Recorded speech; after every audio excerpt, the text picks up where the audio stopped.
राम राम जी। मैं नन्हे पहलवान, आप देख रहे हैं स्लो जिंदगी, बाबा की खरी खोटी।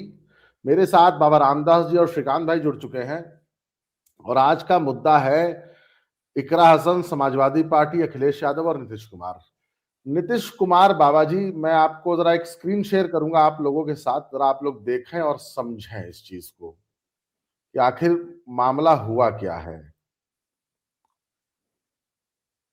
इकरा हसन ने आज एक बयान दिया है संसद के बाहर, संसद में ही दिया है एक्चुअली, कि बहुत अफसोस की बात है कि प्रदेश के सबसे बड़े पद पर बैठे हुए व्यक्ति के द्वारा ऐसी हरकत हुई। उनके हेल्थ इश्यूज पे हमें बहुत ज्यादा, मतलब उनके हेल्थ इश्यूज पे भी अगली ने वो किया है, कमेंट किया है। अब मैं आपको बताऊं एक्चुअली बाबा जी हुआ क्या है। मामला ये है कि आज मुख्यमंत्री जी ना पटना में जो आयुष वाले डॉक्टर्स है ना, उनको नियुक्ति पत्र दे रहे थे। तो एक महिला डॉक्टर हिजाबन थी, तो उसका उन्होंने एक्चुअली वो हिजाब नीचे कर दिया, तो उससे बड़ा बवाल मचा। मतलब पूरे का पूरा इंडी अलायंस और समाजवादी पार्टी, स्पेशली समाजवादी, अखिलेश और इकरा हसन और डिंपल यादव बड़ा मुखर होकर विरोध कर रही थी। मतलब अखिलेश यादव ने तो यहां तक कह दिया कि शर्मनाक है, नापाक है, फलाना है, ढिमका, और बहुत गिरे हुए स्तर तक अखिलेश यादव गए। अब जरा बाबा जी मैं आपके पास आना चाहूंगा। अखिलेश यादव अपने बाप मुलायम सिंह यादव का जमाना भूल गए? बाबा जी, ओवर टू यू। नहीं नहीं नहीं,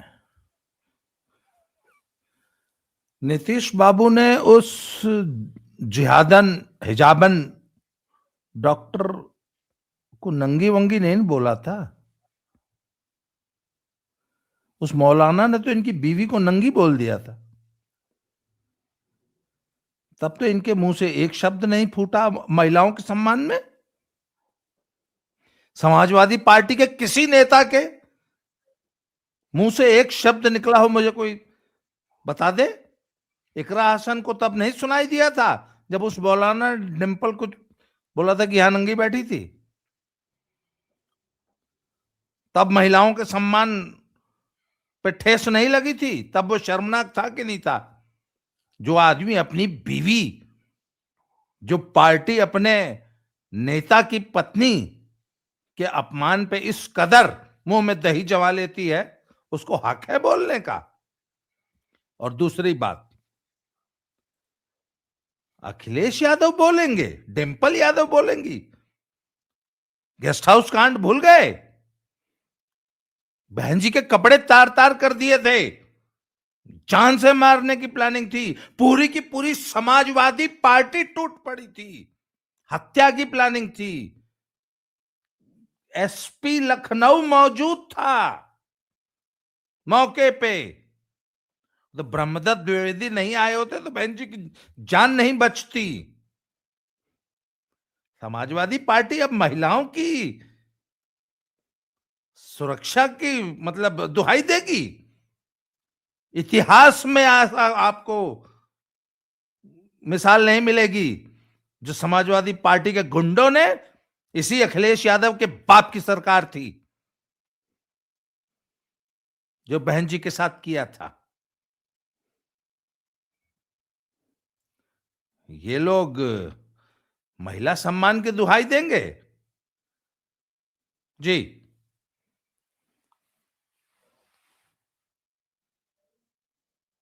श्रीकांत भाई, बोलिए मेरा आप। सवाल अब आपसे है।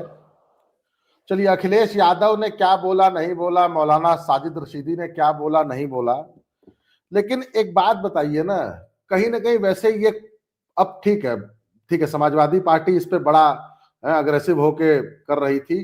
वैसे तो बाबा जी आपको याद होगा कि मुलायम सिंह यादव ने एक बार ये तक कह दिया था कि लड़के हैं, लड़कों से गलती हो जाती है।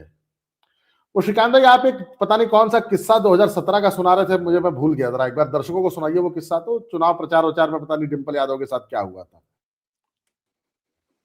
आपको तमाम दर्शकों को जय श्री राम। दरअसल 2017 का चुनाव था और दो भाइयों की जोड़ी, दो बैलों की जोड़ी जो है, पप्पू हाँ पप्पू और टिप्पू की जोड़ी। हाँ हाँ, नहीं, दो बैलों की जोड़ी, दो बैल है ना, तो दरअसल दोनों। तो प्रेमचंद की वो कहानी आपको याद होगी, दो बैलों की जोड़ी। तो वो दो बैलों की जोड़ी जो है वो इलाहाबाद जाने वाली थी, लेकिन इलाहाबाद में उनके प्रोग्राम से पहले 2 दिन पहले ही वहां पर डिंपल यादव का प्रोग्राम था। और सपाई यानी कि मैं कहूं किन्नर अगर पुत्र प्राप्ति के मंत्र देने लगे और किन्नर बच्चा जनने की प्रसव पीड़ा को बखान करने लगे, ये उतना ही हास्यास्पद है जितना समाजवादी पार्टी सीधे तौर पर महिलाओं के सम्मान के लिए प्रलाप कर रही है। और आज समाजवादियों के सीने से जो दूध उतर रहा है, मुझे लगता है कि उस पर भी सवाल उठता है।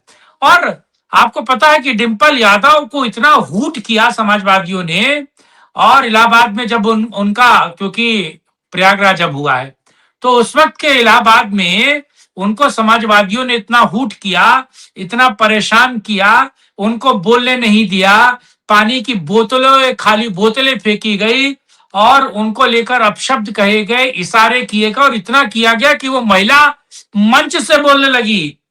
वो महिला मंच से बोल रही है, उसे बोलने भी नहीं दिया। वो इस बात को कह रही है कि मैं भैया से शिकायत करूंगी, मैं राष्ट्रीय अध्यक्ष से शिकायत करूंगी, मैं मुख्यमंत्री से शिकायत करूंगी कि आप लोग मुझे बोलने नहीं दे रहे, आप लोग मेरे साथ कितना नहीं, गंदा नहीं, व्यवहार नहीं। कर रहे हैं, कितना वाहियात व्यवहार कर रहे हैं। और सुनिए, और वो सब समाजवादी पार्टी के कार्यकर्ता थे, कोई बाहरी नहीं था। हाँ, तो सारे के सारे समाजवादी पार्टी के कार्यकर्ता तो लठैत थे। तो जो अपनी घर की बहू बेटी नहीं छोड़ रहे हैं, जो मुख्यमंत्री की पत्नी को नहीं छोड़ रहे हैं, जो अपनी उनकी पार्टी के सर्वे सर्वा रहबर की जो पत्नी है उसको नहीं छोड़ रहे, जिसके साथ पुलिस प्रशासन लगा हुआ है, पुलिस अकेले नहीं गई थी ना, जिसके जिसके साथ बड़े नेता लगे हुए हैं, जिसके साथ महिला कार्यकर्ता थी, आप वो उसको नहीं छोड़ रहे, तो भाई साहब आप सोचिए वो ज्ञान दे रहे हैं। एक और चीज आपको याद है, इलाहाबाद की एक विश्वविद्यालय की एक लड़की थी जिसने काला झंडा दिखाया था नरेंद्र मोदी को, याद है आपको? जी, जी। विश्वविद्यालय की छात्रा थी, जिसको एक बहुत तगड़ी लाठी भी उसमें एक आदमी मार दिया था, पुलिस वाला मार दिया था उस लड़की को। ठीक, तो उसने काला झंडा दिखाया था, आपको पता है, काला झंडा दिखाया और उसने नरेंद्र मोदी के खिलाफ वो भी कहा, चुनाव भी लड़ा, तमाम राजनीति की, समाजवादी पार्टी में गई, समाजवादी पार्टी के नेता ने उसके साथ जो किया वो सर्वविदित है। वो तमाम खबरें हैं, तमाम आक्षेप ही समझिए या खबर के तौर पर समझिए। तो ये दरअसल यदमुल्ला जो कहते हैं ना, बहनखोर, ये तो जो बहनखोर है ये इन तमाम तरह की चीजों में लिप्त हैं, व्याप्त हैं। अच्छा, इनका ज्ञान कभी उस मुद्दे पर नहीं फूटा जब अशोक गहलोत एक महिला का पल्लू खींच रहे हैं और कह रहे हैं कि ये पल्लू हटाओ, ये पल्लू हटाओ, यानी कि उसने जो घूंघट है वो घूंघट को लेकर निशाना साध रहे हैं, वो वीडियो घूम रहा है। तो ये जो ऑरेंजेस और एप्पल्स के बीच ये जो चूजर एंड फैक्टर्स जो है, इनका मुंह सिल जाता है। दरअसल आप नीतीश कुमार पर सवाल उठा रहे हैं, अब मैं कह रहा हूं वो जो लेने आई थी, अब वो लेने आया था कि लेने आई थी? सर, हाँ, श्रीकांत जी, कुछ कहना चाह रहे आप? मैं एक और याद दिला दूं, वो एक ऑडियो फोन कॉल वायरल है जिसमें कौन पांडे है इसका वयोवृद्ध नेता समाजवादी पार्टी का, वो जो कह रहा है मंगला की बीवी तो बहुत करारी है, बहुत जवान है, बहुत कटीली है।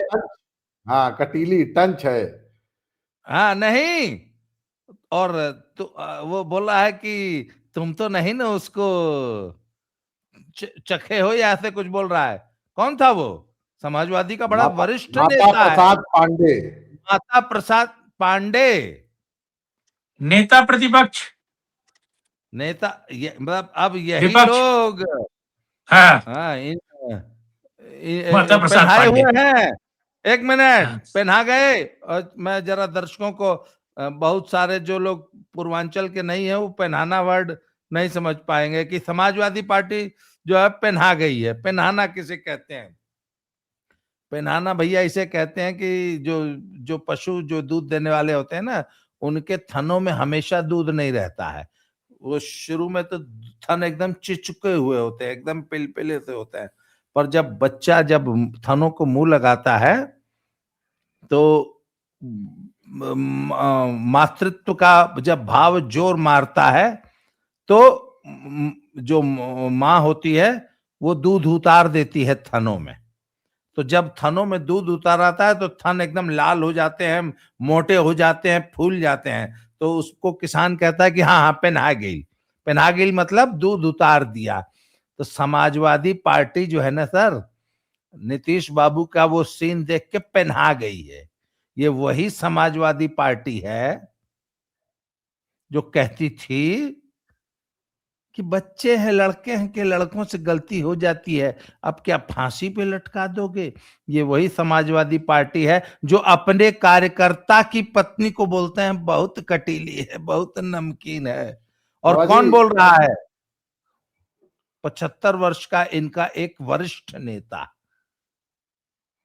वो वियाग्रा की डोज ज्यादा हो गई होगी ना, वो उनकी गलती अच्छा नहीं। जी, जरा एक ना वीडियो दिखाना चाहूंगा आप लोग को मैं कि अखिलेश यादव मौलाना रशीदी को कैसे डिफेंड कर रहा है, वो नंगे वाले बयान के बाद। सवाल ही उठा दिया था कि जिस तरीके से पहनावे को लेकर से वहां पर गए कि मस्जिद को लेकर क्या पहन के आए लोकसभा में, बताओ वही पहन के आया करेंगे। नहीं, लोकसभा में क्या पहन के आए बताओ, जो लोकसभा में पहन के आएंगे वही हमारी हर जगह ड्रेस होगी। एक मौलाना ने सवाल ही उठा दिया था कि जिस तरीके से देखे जी कैसे अखिलेश यादव थेथर होके अभी भी डिफेंड कर रहा है मौलाना रशीदी को। अब जरा बाबा जी एक और बात मेरे याद आ गई, नहीं तो ये बातें भूल जाता है आदमी। समाजवादी पार्टी में जब गेस्ट हाउस कांड हुआ है ना, तो मुलायम सिंह यादव मौके पे नहीं थे, लेकिन दो पत्रकार लखनऊ के, एक स्वतंत्र भारत के और एक और थे, वो दो लोग मौके पे मौजूद थे। उन लोगों ने एक बात कही है, मैंने मेरी आज उनसे चर्चा चल रही थी तो एक बात कह रहे थे कि यही अतीक, यही मुख्तार नहीं, सॉरी मुख्तार नहीं थे उसमें, अतीक थे, और यही रमाकांत उमाकांत लखनऊ विश्वविद्यालय के एक राणा जी नाम के बाबू साहब नेताजी थे, वो और तमाम विधायक। क्या नाम था वो राणा जी का जी पूरा? नाम मैं भी भूल गया हूं। लखनऊ विश्वविद्यालय के नेता थे, वो थे। ये लोग उस भीड़ को लीड कर रहे थे। वो तो किस्मत बढ़िया है कि वहां ब्रह्मदत्त द्विवेदी जैसे नेता थे जिन्होंने मायावती जी की इज्जत उस दिन तार तार होने से बचा ली। तो इन समाजवादियों का उस दिन क्या मूड था वो सारा देश जानता है। पर मुझे कभी कभी मायावती पे भी ना ये मतलब क्या औरत है कि उसने सिर्फ सत्ता पाने के लिए इसी टोटी चोर के बाप के साथ फिर समझौता कर लिया। मतलब सिर्फ सत्ता पाने के लिए हम किसी स्तर तक जाने को तैयार हो जाते हैं। नहीं तो ये अब देखिए ये पूरी तरह एक्सपोज हो चुके हैं और इनका सारी जनता में पोल खुल चुकी है। अब जरा आ जाते हैं नीतीश कुमार की बात पे।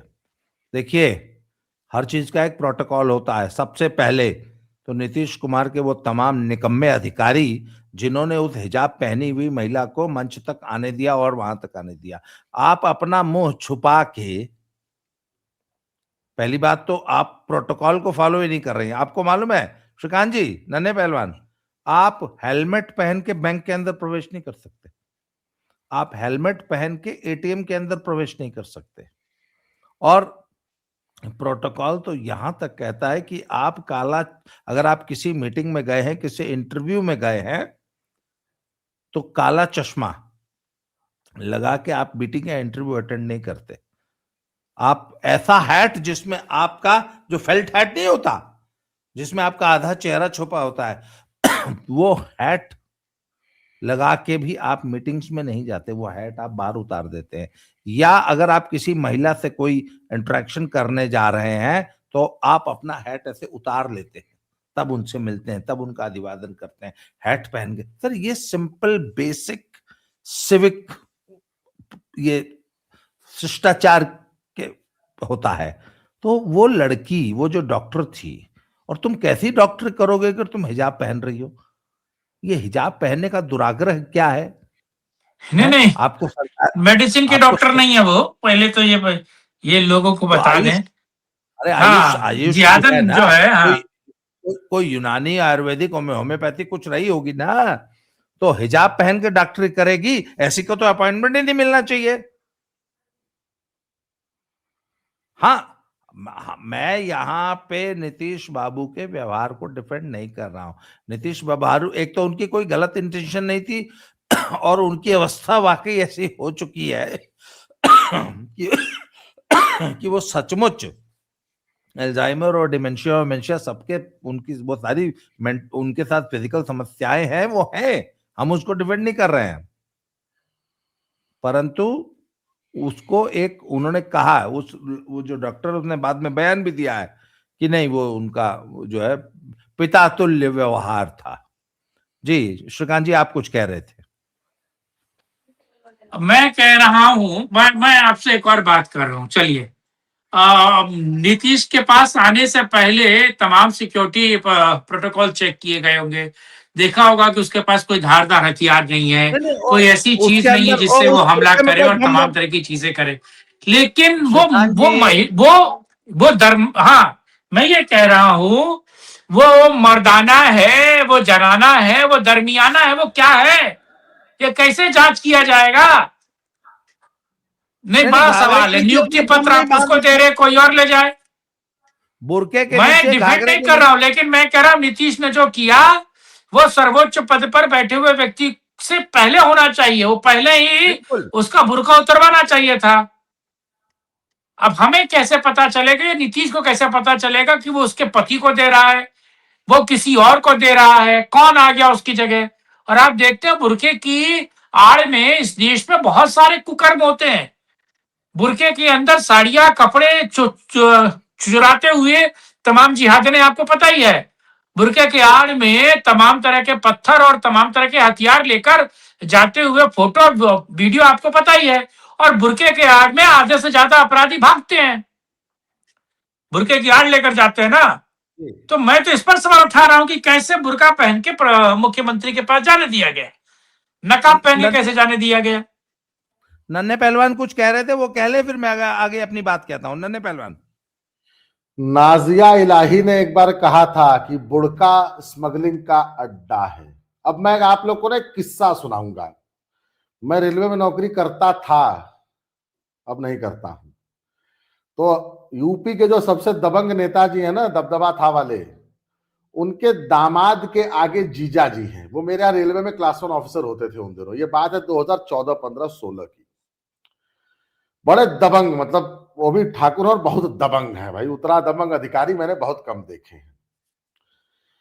हमारे यहाँ जो चीफ कंट्रोलर था, वो एक गोल टोपी हज वाला हाजी साहब थे। तो बड़े भाई का कुर्ता, छोटे भाई का पैजामा और नीचे वही तुर्की चप्पल पहन के आते थे, ऊपर टोपी लगाते थे। नीचे की टोपी काट के और ऊपर लगा ली, बात खत्म। हाँ, और ये जगह एकदम काली हो चुकी थी उनकी, हिल हिल के, रगड़ रगड़ के। और एक राय साहब थे, कोई ये ना बोले कि मैं कम्युनल बातें कर रहा हूं, मैं एकदम आपको स्पष्ट बता रहा हूं। एक राय साहब थे, वो मनोज सिन्हा की लटकन थे। उन दोनों मनोज सिन्हा रेलवे के मिनिस्टर ऑफ स्टेट हुआ करते थे। तो मनोज सिन्हा जब उन दोनों भाई कैबिनेट मंत्री नहीं थे, स्टेट मंत्री थे, तो उनको जहाज वहाज का बहुत कम मिलता था ना। तो वो हर शनिवार, बाबा जी हर शुक्रवार की रात को 1 बजे की राजधानी आती है, उससे मुगल सराय आ जाते थे। पूर्व नाम मुगल सराय, आजकल दीनदयाल उपाध्याय नगर हो गया है, जंक्शन हो गया है। और संडे को यही राजेंद्र नगर पटना राजधानी पकड़ के 10:35 वाली दिल्ली जाते थे। तो राय साहब उनको एकदम रिसीव करने पहुंचते थे, एकदम ठाट बाट से। और राय साहब के लिए डीआरएम को भी उन्होंने इंस्ट्रक्ट किया था, मनोज सिन्हा जी ने, कि भाई हमारे खास जरा ध्यान दीजिएगा। और बड़े सीनियर, मतलब रिटायर हो गए थे 3-4 साल बाद ही, 2019-20 में बड़े सीनियर हो चुके थे। 55 साल उनकी आयु थी। वो सफेद रंग का एकदम लकलक लेदन का कुर्ता पैजामा और नीचे बढ़िया एसिक्स का स्पोर्ट शू व्हाइट कलर का पहन के ड्यूटी आते थे। अमूमन रेलवे में 3 शिफ्ट चलती है, 8 से 4, 4 से 12 और 12 से 8। उनकी वो दिन ड्यूटी ही करते थे, 8 से 4 वाली, जिसमें वो 11 बजे आते थे और 12 बजे चले जाते थे। तो वही नेताजी के दामाद जी के जो आगे जीजा जी हैं, वो उन दिन हमारे नए नए सीनियर साहब होके आए थे। एक दिन पहले तो हाजी साहब को पकड़े, बोले आपकी ड्रेस कहाँ है? तो बोले हम हाजी हैं, हम ऐसे ही आते हैं। बस पटक के मारे नहीं थे उनको, या उनकी दाढ़ी बस नहीं नोचे थे, बाकी उनका सारा कुकर्म कर दिए थे। और बोले बोले 1 घंटे बाद full sleeve white shirt, dark blue pant और नीचे ब्लैक कलर का लेदर का शू पहन के जल्दी आओ। तो बोले कि मेरे पास पैंट वैंट नहीं, हम तो सिर्फ कुर्ता पैजामा पहनते हैं। बोले 1 मिनट के अंदर इस ऑफिस से गायब हो जाओ, नहीं चीफ कंट्रोलर साहब यहीं पटक के मारूंगा। और अगले दिन चीफ कंट्रोलर साहब, डीआरएम साहब क्या रो रहे थे कि सर मुझसे गलती हो गई, हम पैंट वैंट सिलवा लिए। सेम हाल उन राय साहब का किए थे। राय साहब एक दिन वो स्टेशन पे इंस्पेक्शन में आ गए, तो राय साहब उनको मिले कि हम फलाने राय, हम मनोज सिन्हा की लटकन हैं। तो बोले आपकी ड्रेस कहाँ है? तो वो ट्रेन्स क्लर्क थे, चीफ ट्रेन्स क्लर्क, CTNC उस रैंक का नाम है, 4800 ग्रेड होता है, बहुत सीनियर हो जाता है आदमी। तो उनसे पूछे कि ये आपकी ड्रेस कहाँ है? तो बोले हम मनोज सिन्हा, हमारे भतीजे हैं। तो बोले कि 1 घंटे में सफेद पैंट, सफेद शर्ट, ब्लैक लेदर का जूता, 1 घंटे में। नहीं तो आज सस्पेंड करूंगा और मनोज सिन्हा नहीं, नरेंद्र मोदी आ जाएंगे तो भी रिवोक नहीं करूंगा सस्पेंशन, और तुम्हारा रिटायरमेंट खा जाऊंगा, तुम्हारा अंड फंड पेंशन सब रुकवाऊंगा। और 1 घंटे बाद राय साहब पैंट शर्ट पहन के हाजिर थे, और फिर जीवन भर 8 से 4 की नौकरी की, उसके बाद शिफ्ट में डाला उनको। ऐसे गुंडागर्दी ढीला करता है अधिकारी। तो मैं श्रीकांत भाई की बात से एकदम सहमत हूं कि वो मुख्यमंत्री जी के साथ जो उनके प्रोटोकॉल में ऑफिसर्स थे, उनके गृह सचिव, मुख्य सचिव, उनका सचिव, उनका OSD और उनकी सुरक्षा में लगे अधिकारी क्या कर रहे थे, वो जिहादन अगर नीचे बम की पेटी बांध के वहां पहुंच जाती तो आज नीतीश बाबू की फोटो पे माला डल जाती। जी बाबा जी। देखिए, मैं इतना जानता हूं कि प्रोटोकॉल का पालन होना चाहिए, और जिस अधिकारी ने प्रोटोकॉल का पालन नहीं कराया सबसे पहले वो दोषी है। और ये तो ये जो खुले कपड़े वाले, ये इस प्रकार के जो घाघरे और होते हैं ना, ये तो होते ही हैं टांगों में बम बांध के चलने के लिए हैं। मैंने बहुत सारी वीडियो देखी हैं वही कि बड़े बड़े मॉल्स से सामान चुराने के लिए ये जो बुरके होते हैं ना, बड़े बड़े 8 मीटर के तंबू, ये उसी काम आते हैं। और सीधी सी बात है, जो सरकारी नौकरी में है उसको ये जिहादन वाला रूप धर के अलाउ, उसका तो पहले ही अपॉइंटमेंट लेटर ही रोक लेना चाहिए था। और मैं तो एक बात जानता हूं, नीतीश बाबू ने ना, एक बात बताऊं आपको नन्हे पहलवान, और नीतीश बाबू ने उसका वो हिजब्बा ऐसे खींच के उसका जो चेहरा सारी दुनिया को दिखाया है ना, एक बहुत बड़ा मैसेज दिया है नीतीश बाबू ने। इस पूरी घटना के पीछे उस मैसेज को पढ़िए। और अखिलेश, डिंपल और इकरा तो अपने मुस्लिम वोट बैंक का तुष्टीकरण कर रहे हैं, परंतु बाकी पूरे भारत ने वो मैसेज जो है ना ग्रहण किया है कि अब ये नहीं चलेगा इस देश में। अरे और एक मिनट, इसमें एक नाम जोड़ दीजिए। एक और लड़की है जो आमिर खान के साथ जिसने एक फिल्म बनाई थी अभी, जो फिल्म और इंडस्ट्री छोड़कर वहां जाकर बैठ गई थी आपके जम्मू कश्मीर, ठीक है। वो भी इसके बयान, मतलब अरे 200 चूहे खाकर बिल्ली हज को चली।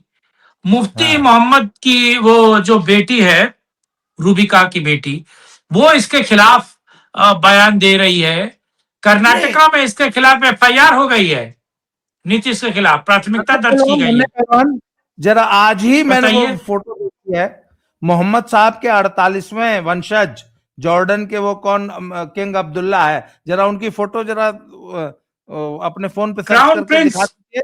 उनके घर की महिलाएं, वो उस ग्रुप फोटो में कम से कम उनके घर की 30 लड़कियां और महिलाएं, किसी ने हिजाब नहीं पहना है। हाँ, रिलीविंग ड्रेस पहना है। हाँ, एकदम मॉडर्न रिलीविंग ड्रेस पहन के घूम रहे हैं वो। हाँ, जॉर्डन में। हाँ, तो ये यही ज्यादा नए नए जो बने हैं ना, यही ज्यादा प्याज खा के अल्लाह अल्लाह कर रहे हैं। और नीतीश बाबू ने एकदम सही किया है। और जहां जो दिखे उसका ऐसा ही खींच के मुंह खोल देना चाहिए। क्या पता कौन इसके नीचे मुंह छुपा के, क्यों मुंह छुपाना पड़ रहा है। ऐसा कर्म ही मत करो कि मुंह छुपाना पड़े। ये देखिए, और नन्हे पहलवान ऐसी कम से कम 10 फोटोग्राफ मैंने आज ही देखी हैं। ये किंग अब्दुल्ला के ये 48वें वंशज हैं मोहम्मद साहब के, ये उनका परिवार है। कौन सी है इसमें हिजाब पहनी भी बताइए? या कौन सा है जिसने गोल टोपी और बिना मूछ की दाढ़ी वाला, कौन सा है इसमें बताइए?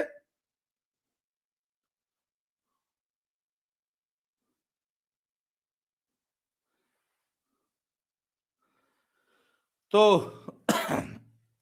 आज की चर्चा को अब यहीं समाप्त किया जाए। नन्हे पहलवान,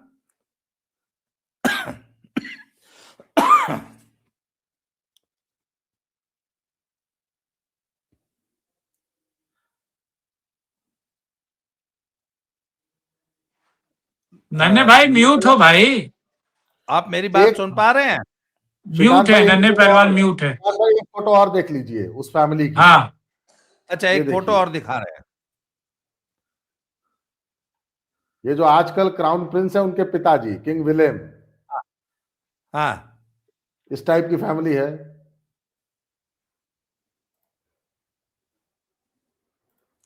तो नन्हे पहलवान, आज की चर्चा को समाप्त करने से पहले मैं जरा बता दूं ये दर्शकों, ये मेरी बुक है दद्दा की खरी खरी। इसको आप मंगवा सकते हैं, 600 रुपए इसका मूल्य है। ये जो नीचे टिकर चल रहा है, इस टिकर पे 7696409623, इस पे 600 रुपया भेज के आप ये पुस्तक मंगा सकते हैं। इसी नंबर पे मुझे अपना एड्रेस, फोन नंबर और पिन कोड व्हाट्सएप कर दीजिए। इस पुस्तक के विक्रय से जो भी धनराशि प्राप्त होगी वो हमारे आश्रम में जो गौशाला बन रही है उसमें खर्च की जाएगी। तो आज की चर्चा को यही समाप्त करते हैं। आप सब लोगों ने समय दिया, इसके लिए आभार, धन्यवाद। जय श्री राम, हर हर महादेव। हर हर महादेव, वंदे मातरम। वंदे मातरम।